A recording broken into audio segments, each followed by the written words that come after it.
same men that you are reducing yourself for are the same men that will still come and ask you, what do you bring to the table? Despite the fact that every single time you carry pregnancy, you are literally putting your life at risk. You are literally putting your life on the table. These same men will ask you, what are you bringing to the table? And it's that same men that you are reducing yourself for so that you can be wanted. Come on.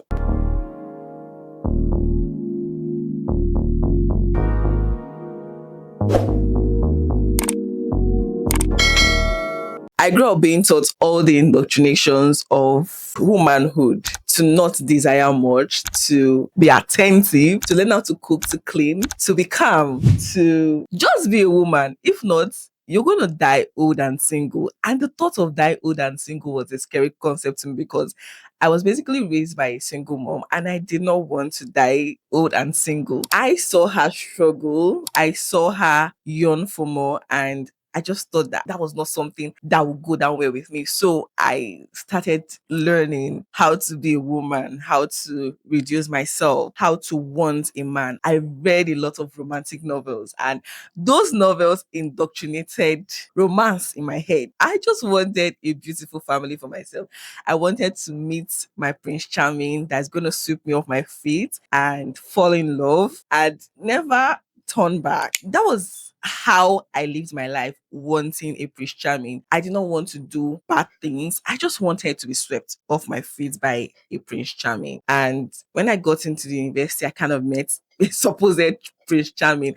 And so I just lived my life centered around the idea of having my Prince Charming and building a life with my Prince Charming. But now that my frontal lobe has developed, now that I know myself, now that I know my voice, I honestly think that that was a wrong indoctrination. I just feel like, I made a lot of mistakes in my life. I wasted a lot of years chasing after something that should be chasing after me. Because I feel like if you are a whole person, you would attract and not chase after things. Successful women do not chase after things. Those things pursue them. You don't necessarily need to reduce yourself in order to have a man. Those are things that I have now learned. And sometimes it seems like it is late to me, but other times I tell myself that it is when someone has woken up, that is when the person's morning has arrived. And that is why I am making this video. And so if you're an ambitious person, you want to be successful, you want to go after big things, this video is a video that you want to see. So stick around and let's go on this journey together. Because there are discussions these days about feminism, misogyny, and patriarchy, it just honestly comes off as we women are fighting against men. And sometimes it also comes off as men are fighting against women. I just want to say that if you really understand yourself as a person, gender wars is not something that should be on the table. You wanting to have a voice and be heard is not gender war. It is something that is supposed to be essential for your growth as a person. And so in this topic, I am not basically saying you should not like men. I'm not saying you should hate men. I'm not saying you should not yearn for men. I'm not saying you should not yearn for companionship. I am not saying all of that. And I'm saying this as someone that is married with a son, but I also know that I want more and I can be more. And I think I have made a lot of mistakes in the past that I do not want you to make. One of the biggest mistakes I made in the past was centering a man. I got into the university and met my supposed Prince Charming. I read a lot of novels. So when I saw that person, I just thought that, yeah, this was it. And I spent 5 years of my life building something that I thought was sustainable with that person. No life ambitions. The only ambition I had was to grow a relationship enough to get married and start raising children. As if that was all God created me into this world to do. It took me making a lot of mistakes, doing trial and errors, before I started finding out that, this is what I'm supposed to be chasing. So if you are in your 20s, honestly, I know because I'm here, I am your big sister. I can tell you for a fact that having a man, having a relationship should not be on your priority list. No, it shouldn't. Especially in this world of now, what you should be focused on is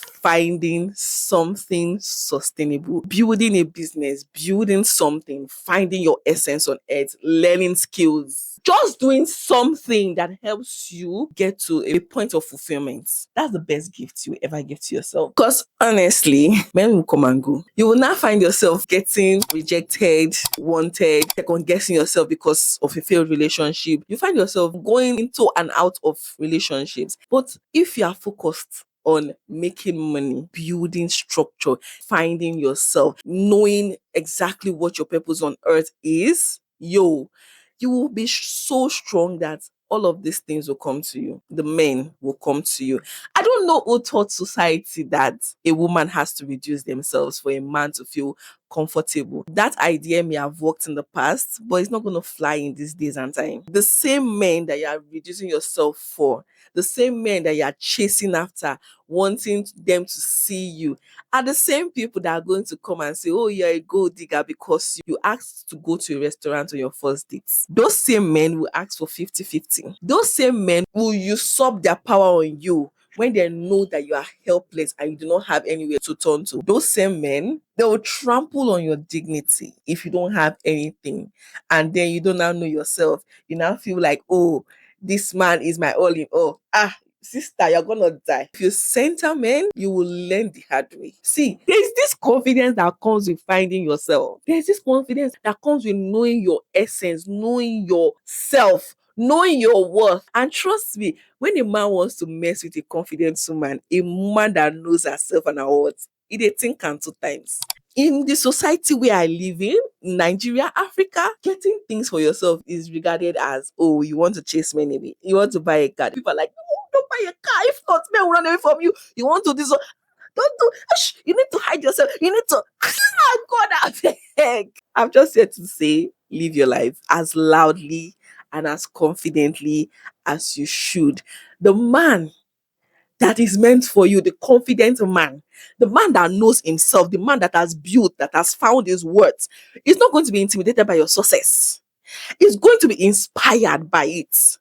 You don't need to reduce yourself. God, society has killed women. You see this patriarchal mentality, it has killed women.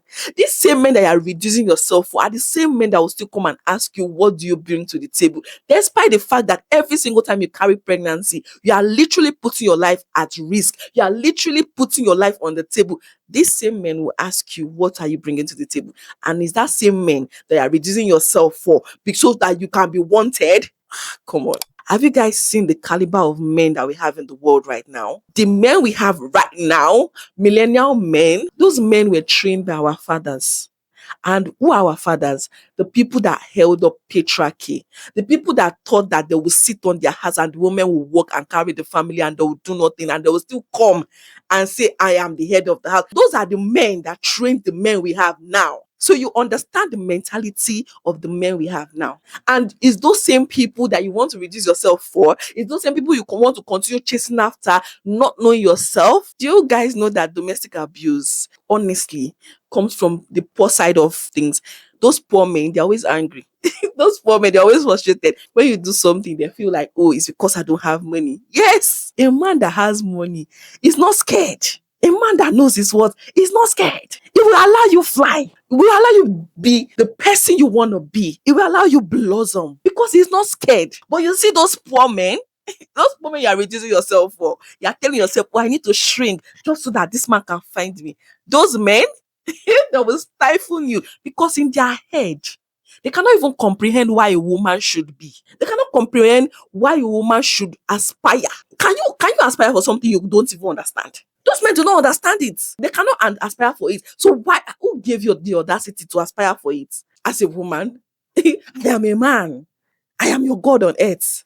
I am not aspiring for it. Why should you aspire? Those are the men you want to reduce yourself for. See, even as a married woman, especially as a married woman, I have learned that the first thing you should learn in marriage is decentering your husband. If you center your husband, there will always be problems. And I'm saying this as someone that is there. If you center your husband, if you center your wife, It goes both ways. There will always be problem. If your wife or your spouse is the main focus of your life and your existence, there will always be problems. I always tell people, before you entered marriage, before you entered a relationship, you were a person that was living, a person that had life ambitions, a person that wanted to be something, to be somebody. You were a person. And it does not matter if you're a woman or a man, you wanted something. How then do you not get married? How then do you not enter a relationship and your only ambition is to please this person? Does it even make sense? You marry and you forget your identity. I will never understand it. How do you marry and all of a sudden your only identity is identity of wife and mother? You that was ambitious, you that wanted to rule the world, you that wanted to create this and that, you that wanted to work in corporate, you that wanted to open a big business, all of a sudden, because you got married, you no longer want any of that. And the only title you think you deserve is title of wife and mom. When I was in a relationship, we were on strike that period. My boyfriend, of course, was like the center of my world. I did not have any other thing I was thinking about.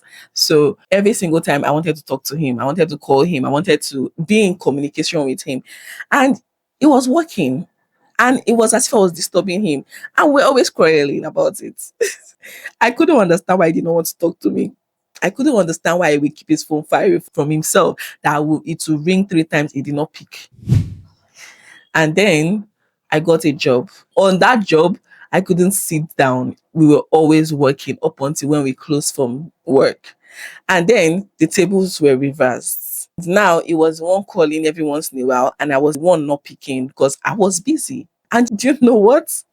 That was the time we had the most blissful relationship because he was pursuing his own thing. I was pursuing my own thing. When we come back in the evening, we communicate. That's how it's supposed to be. That was when I should have learned that you need to decenter a man. But I did not. After the job, I went back to being the needy girlfriend. Now in my marriage, my husband goes to do his thing in the morning. I come to do my thing during the day. I come to chase after my own thing because I know I should be more. I want to be more. I may have wasted years before, but I know better. So I want to be more. My husband understands that. And we are happy when we come back in the evening. Oh, how was your day? Or what went on during the day? If I was staying at home and doing nothing, the level of insult, whether he wants to or not, he's just a natural human being psychology. I go to work every day. What are you at home doing? If I was the one going to work and he was staying at home, it will naturally happen with me and him. I will be the one on that side. So I would not even be surprised if he comes back from work and he's like, "Oh, what were you doing on money? You're supposed to have cooked. You're supposed to." But when he goes out, I go out. We come. We are chasing after your own thing. When we come in the evening, both of us we are tired. We have things to even discuss about. How was your day? What happened? Who do you know? It's exciting like that. But if I'm at home doing nothing, every single time I want to talk to him, and why did you not pick my call? Who was on the call with you when I was calling? What happened? That's what I'll be doing in my life. And do you know the funniest thing? Today you're 20, next tomorrow you're 40. It happens in a flash. I can't even believe my age right now. I can't believe my age because I was 18 yesterday. What do you mean I'm above 30? Yo, I can't believe my age. And that's the same thing. You wake up one morning, you are 50. You've not achieved anything. You are very angry. You're angry at the world. You see the Gen Alphas, they'll question your life to hell. Wife and mom is not going to cut it again. Oh. It's not going to cut it. And in today's world, you want to answer wife and mom. In today's world of no money, you want to answer wife and mom. So you want to ask your husband for everything, for the air you breathe. You get pregnant, you go to the hospital and there is an emergency. You want to just leave everything to fate. Something happens to your husband tomorrow and you are dead. You are helpless. Nobody's praying for anything, but you make plans for these things. Nobody knows. I've seen a rich man. He had a family. Told his wife not to work. Told her stay at home and take care of my children. And then something happened to him. These people went back to square one. They were selling pure water on the road. Is that what you want for yourself? Guy, get something doing. for your respect, for your lifeline. Decenter men. Decenter your wife. Decenter your partner. It's very important you as a man you find yourself. It is very important you as a woman you find yourself. I would rather my son sees me and say, oh, I want a woman that is as ambitious as mommy. I want my daughter to say, oh, I want to be the woman that is ambitious as mommy. I don't want to grow old and be angry because I did not. I did not achieve this. I did not achieve that. I don't want to be that woman. I want to see my daughter doing things and I'm like, yo, go girl. I've been there. I've done that. I want to be able to give her guidance because I have done that. Do you understand me? Decenter men today. Decenter your partners today. You're going to thank yourself for it. When you decenter your partner, you start thinking of ways to make your family better. You start thinking of ways to make your children's life better. You start thinking of ways to make your husband's life better. You start thinking of ways to make your wife's life better every single time. All you're thinking about is man, woman, come on. The world has passed that. Grow up. Made it to this point, you are my true MVP. Thank you for sticking. My name is Josephine Kenichi, but to you, I'm that delusional babe. I'm a wife, mom of one, makeup artist, mobile videographer, video editor, and content creator based in Nigeria. On this channel, I document my life. I talk lifestyle, I teach everything I know, and honestly, I'm living for my audience of one. If that happens to be you, welcome home. Click on the subscribe button and let's do this together.